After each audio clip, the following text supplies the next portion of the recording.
কোলাহলপূর্ণ এই ব্যস্ত কলকাতার এক প্রান্তে রয়েছে লোয়ার সার্কুলার রোডের এক প্রাচীন কবরস্থান, যা তোমরা অনেকেই জানো। কিন্তু কবরের সারি পেরিয়ে এই কবরস্থানে একদম পিছনেই দাঁড়িয়ে রয়েছে রহস্যময় এক প্রাচীন বাড়ি, যার ভাঙা দেওয়াল, নিস্তব্ধ পরিবেশ আর বিস্মৃত ইতিহাস যেন ফিসফিস করে কিছু বলতে চাই। প্রশ্ন হলো, কবরস্থানের পেছনে কেন তৈরি হয়েছিল এই অদ্ভুত বাড়িটি? কী এমন বিশেষত্ব ছিল যা একসময় এশিয়ার ইতিহাসে এই বাড়িটিকে নিজের নাম লিখিয়ে নিতে বাধ্য করেছিল? চলো আজ চেষ্টা করব সেই রহস্য উদ্ঘাটনের।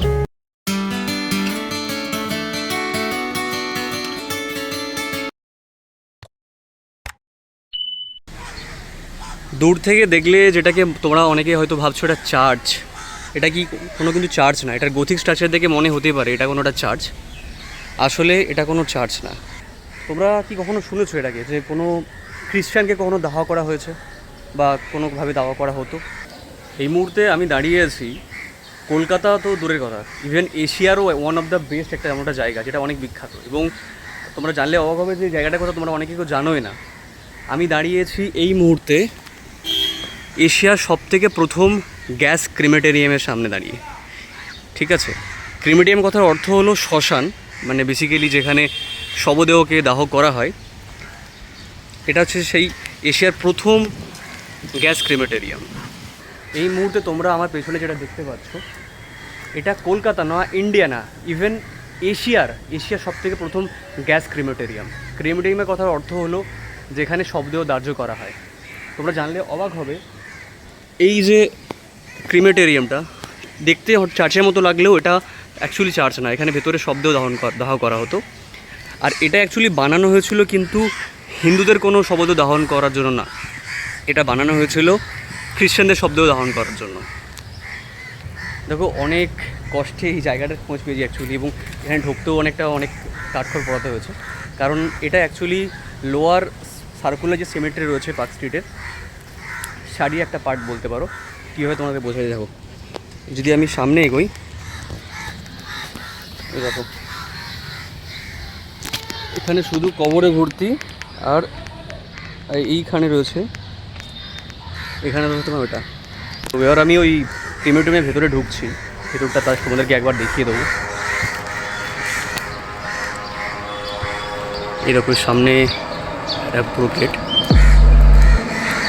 সত্যি ভেতরে ঢুকতে না একটু বেশ এটা ভয় লাগছে, কারণ জাস্ট কল্পনা করো,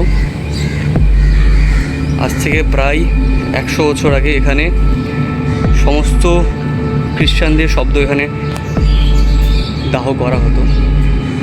আর এই রয়েছে সে মেশিনটা যার মধ্যে এইখানে তোমার শবদেহকে শোয়ানো হতো এবং এর ভেতরে পড়ানো হতো। সত্যি বলতে মানে যেটা আনক্যানি ফিলিং তো হচ্ছে ভেতরে এসে, মানে ঘামছিও আমি, হয়তো ভয় না, একটা এক্সাইটমেন্ট যে মানে ইতিহাসকে আমি দেখছি, এবং এমন একটা ইতিহাস এই ব্যাপারটা অনেকেই জানে না, মানে অ্যাকচুয়ালি আমিও জানতাম না। আজকেই সাডেনলি মানে ইন্টারনেট সার্ফিং করতে করতে দেখলাম, অ্যান্ড চাইলাম তোমাদের সাথে পুরো জায়গাটা দেখাতে। দেখো, এর ভেতরেই শবদেহকে দহন করা হতো। জাস্ট একটা ওয়াক আরাউন্ড দেখিয়ে দিই। এখানে কিছু লিভার রয়েছে,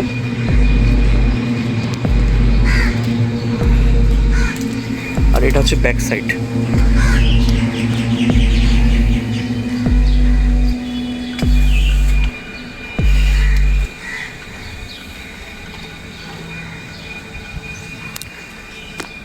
তো তোমাদেরকে হিস্ট্রি সম্বন্ধে বলে দিই, যারা যদি হিস্ট্রি জানতে চাও। অ্যাকচুয়ালি তখনকার দিনে কী করা হতো, যেহেতু খ্রিস্টানদের সবাইকে দাফন করা হতো, কিন্তু কিছু কিছু খ্রিস্টানদের ডেড বডি ইংল্যান্ডে পাঠাতে অনেক লেট হয়ে যেত। তো সেই সুবিধার্থে, মানে সেই ব্যাপারটাকে সলভ করার জন্য একটা কাজ করা হয়, ওনাদেরও ডেড বডি এখানে পড়ানো শুরু হয়। ঠিক আছে, এবং ওদের অস্থিটাও ওখানে পাঠিয়ে দেওয়া হতো। 1906 সালে এটা প্রথম তৈরি হয়, অ্যান্ড 1970 সালের এন্ডের দিকে এটা পুরোপুরি বন্ধ হয়ে যায়। তার কারণ এইখানকার গ্যাসের যে পাইপ ছিল, সেই পাইপে কোনো একটা প্রবলেম আসা শুরু করে। ঠিক আছে, তো সেই কারণের জন্য এটা বন্ধ হয়ে যায়, অ্যান্ড তারপর থেকে সারানো হয়নি, এখনও পর্যন্ত এটা এইভাবেই পড়ে রয়েছে।